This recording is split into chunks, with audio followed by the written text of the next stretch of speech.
Isa ka ba sa mga OFW sa tumatagal sa abroad at wala man lang naiipon? Kung meron man, puro resibo lang? Namimiss mo na ba yung pamilya mo dito sa Pilipinas? Gustong-gusto mo na bang makauwi for good? Yun nga lang hindi mo alam saan at papaano ka magsisimula. Good news, kabayan! Ito na ang sagot sa matagal mo ng pinagdarasal. I am Tanya Morales na kung saan layunin at misyon namin na tulungan ang mga kagaya mong OFWs na makapagsimula ng sariling negosyo habang nasa abroad na pwede mong gawin sa free time mo lang. At kahit part-time mo lang na gagawin ay magkakaipon ka para eventually makauwi ka for good and makasama mo yung pamilya mo dito sa Pilipinas. And eto ngayon, pakilala ko sa iyo ang iilan sa napakarami ng OFWs na natulungan ng programa natin. Hello, good morning, happy partners all over the world. And this is Coach Marjorie Josma, 25 years old at isa pong dating OFW from Kuwait for 3 years, isa pong single mom from Palawan. Akala ko dati, yung pagiging OFW ang sagot ng lahat.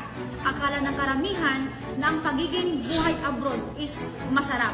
Pero isa po sa naging experience ko po doon na hindi po talaga ganun kadali dahil doon ko po naranasan yung kulang sa tulog, kulang sa pagkain dahil pinagdadamot at lalo na po yung pangangamba, takot na hindi makatulog dahil po sa pagmamanyak po ng amo ko. And high school graduate ako, dati akong OFW sa Taiwan for 6 years.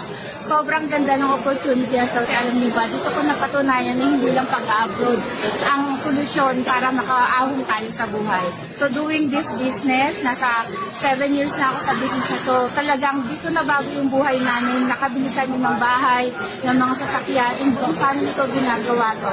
Para sa akin, hindi lang po pag-abroad ang opportunity natin para masendo sa buhay. Dati po akong OFW for 5 years abroad. Kaya naging curious ako nung nakita ko itong opportunity na ito. Na pwede pala. Pwede ko palang gawin to na kumita ako, makapag-for good at magbago ang buhay ko. Eto, cut long story short, nilakasan ko yung loob ko. Sinubukan ko siya. Okay? Doon po nagbago buhay ko. Sobrang ganda na naging result natin maliban sa Car Achievers, Figure, Travel, sobrang gandang life. Hello, I'm Coach Raymond Jesus, former OFW from Saudi for 6 years. Noong una, akala ko ang pagiging OFW ko dito ko makukuha ng mabilis yung mga pangarap ko. Pangarap ko mabago yung buhay ng pamilya ko pero hindi pala ganun kadali. Kasi dito ko pagdadaanan yung hirap, yung pagod, yung pagtitiis, sakripisyo, at higit sa lahat yung homesick ako kasi malayo ako sa family ko. Ito yung experience ng pagiging OFW ko na ayaw ko nang maulit muli. Tulong ng grupo natin, dito nagbago ang lahat. Nabigyan ako ng panibagong pag-asa na makauwi for good, muling makasama yung pamilya ko at higit sa lahat, ngayon kumikita ko ng 100,000 which is doble na sa kinikita ko dati bilang isang OFW. Dito ko rin na-experience na mag-abroad ulit pero hindi na bilang isang OFW kundi as turista na kung saan ako naman yung pinagsisilbihan ng ibang lahi. Ano OFW kagaya ko, kung nakarelate ka, you are next. Dahil hindi napapadala ang yakap, halik at pagmamahal, hayaan mo po kaming tulungan kang buuin ulit ang family mo. Yung tipong kikitain mo yung kinikita mo dyan ngayon sa abroad or higit pa habang kapiling mo sila. You deserve a better life. Tandaan mo yan. Deserve mo din na maging amo ka, hindi lang mga muhan habang buhay.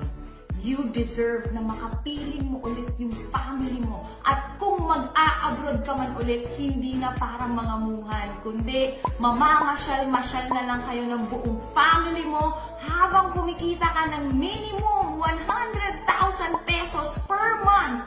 Kagaya ng nangyayari sa mga OFW icons natin. Yan, kabayan, ang kaya namin gawin sa'yo. Kaya ngayon, ang gawin mo, balikan mo po yung taong nagpakita sa'yo ng video na to and pag-usapan nyo na agad papaano ka makakapagsimula. And ngayon pa lang, welcome to the family.